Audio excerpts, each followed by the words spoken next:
নতুন উপদেষ্টাদের শপথ শেষে এই মুহূর্তে বেরিয়ে যাচ্ছেন উপদেষ্টা মণ্ডলীর সদস্যরা। শপথ বাক্য পাঠ শেষে এখন কিন্তু তারা বেরিয়ে যাচ্ছেন, সেই দৃশ্যটি দেখতে পাচ্ছেন। এবং এখানে কিন্তু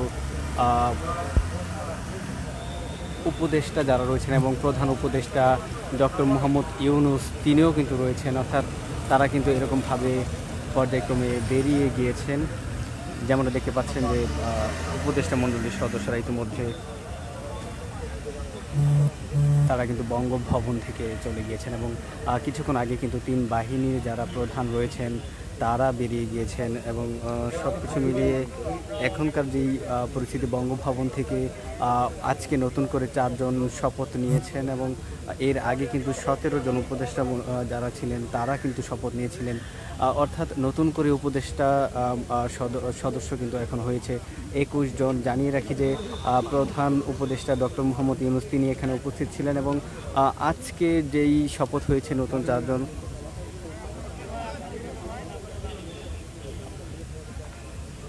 সামনে কিন্তু সেনাবাহিনী এবং পুলিশের উপস্থিতি রয়েছে এবং তারা কিন্তু নিরাপত্তা দিচ্ছেন। অন্তর্বর্তী সরকারের নতুন যে 4 উপদেষ্টা শপথ নিয়েছেন বঙ্গভবন থেকে, সেটি কিন্তু 4:10 নাগাদ শুরু হয়েছে এবং সেই শপথ বাক্য কিন্তু পাঠ করেছেন রাষ্ট্রপতি মোহাম্মদ শাহাবুদ্দিন। কিছুক্ষণ আগে 3 বাহিনীর প্রধান যারা রয়েছেন তারা বেরিয়ে গেছেন। অন্তর্বর্তী সরকারের নতুন 4 জন উপদেষ্টা, তাদের নাম যদি একটু বলি, যে সাবেক মন্ত্রিপরিষদ সচিব আলী ইমাম মজুমদার, অর্থনীতিবিদ ওয়াহিদউদ্দিন মাহমুদ, সাবেক সচিব মোহাম্মদ ফাউজুল করিম খান এবং সাবেক সেনা কর্মকর্তা জাহাঙ্গীর আলম।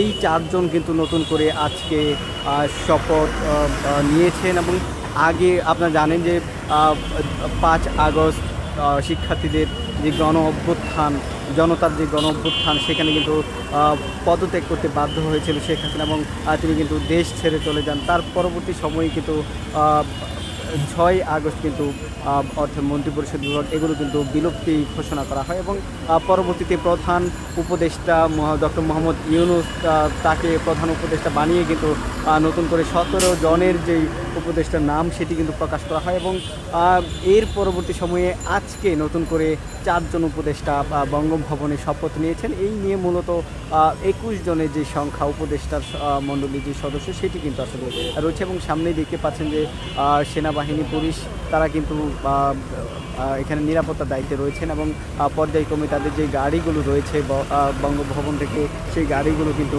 এখান থেকে বেরিয়ে যাচ্ছেন পর্যায়ক্রমে। ছাত্র জনতার যে আন্দোলন সেটি কিন্তু পতনের পর আসলে 8 আগস্ট ডক্টর মোহাম্মদ ইউনূসকে প্রধান উপদেষ্টা করে অন্তর্বর্তী সরকার গঠিত হয় এবং মন্ত্রিপরিষদ বিভাগ, প্রতিরক্ষা মন্ত্রণালয় সহ প্রধান উপদেষ্টা ডক্টর মোহাম্মদ ইউনূসের হাতে রয়েছে 24টি মন্ত্রণালয় ও বিভাগের দায়িত্ব।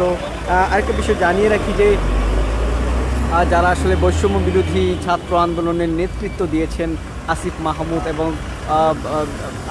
এবং নাহিদ ইসলাম, তারাও কিন্তু উপদেষ্টা মণ্ডলীর যে সদস্য সেখানে রয়েছেন এবং তারা কিন্তু একজন তথ্য যোগাযোগ উপদেষ্টা এবং ক্রীড়া যে উপদেষ্টা তিনি কিন্তু রয়েছেন আসিফ মাহমুদ এবং নাহিদ ইসলামকে তথ্য যোগাযোগ উপদেষ্টা কিন্তু বানানো হয়েছে।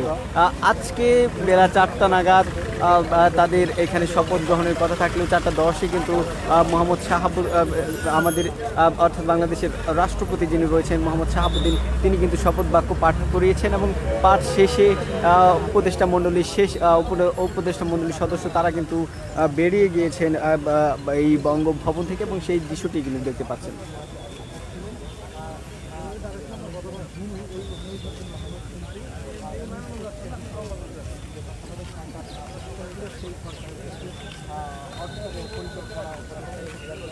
উপদেষ্টা মণ্ডলীর মধ্যে, উপদেষ্টা সদস্যদের মধ্যে যারা রয়েছেন, সালেউদ্দিন আহমেদকে কিন্তু অর্থ ও পরিকল্পনা মন্ত্রণালয়, অধ্যাপক ডক্টর আসিফ নজরুলকে আইন, আদিলুর রহমান খানকে শিল্প, হাসান আরিফকে স্থানীয় সরকার এবং পল্লী উন্নয়ন ও সমবায় মন্ত্রণালয়ে কিন্তু মোহাম্মদ তৌহিদ হোসেনকে দায়িত্ব দেওয়া হয়েছে এবং পররাষ্ট্র উপদেষ্টা হিসেবে সৈয়দ রিজওয়ানা হাসানকে সৈয়দ রিজওয়ানা হাসানকে পরিবেশ ও বন জলবায়ু পরিবর্তন যে উপদেষ্টা সেটি কিন্তু আসলে তাদেরকে দেওয়া হয়েছে। দর্শক, বঙ্গভবনের আজকে নতুন করে যে 4 জন উপদেষ্টা তারা শপথ নিয়েছেন সেখানে কিন্তু উপদেষ্টা মণ্ডলীর সদস্য যারা রয়েছেন, প্রধান উপদেষ্টা ডক্টর মোহাম্মদ ইউনূস সহ সকল উপদেষ্টাগণ এখানে উপস্থিত ছিলেন। 3 বাহিনীর প্রধান যারা রয়েছেন তারা এখানে উপস্থিত ছিলেন এবং আজকে শপথ শেষে তারা কিন্তু কিছুক্ষণ আগে এখান থেকে বেরিয়ে গিয়েছেন এবং অর্থাৎ এখন পর্যন্ত বঙ্গভবনের যেই পরিস্থিতি, অর্থাৎ 4 জন যে নতুন উপদেষ্টা রয়েছে তারা শপথ নিয়েছেন। এই নিয়ে 17 এবং 4 মোট 21 জন উপদেষ্টা কিন্তু এই মুহূর্তে তারা কিন্তু এই বঙ্গভবন যেই রয়েছে সেখান থেকে বেরিয়ে গিয়েছেন। দর্শক, সমকালের সাথে আমরা সরাসরি যুক্ত আছেন এবং জানাচ্ছিলাম যে আজকে নতুন করে 4 জন উপদেষ্টা যেই শপথ গ্রহণের বিষয়, সেই বিষয়ের সর্বশেষ তথ্য।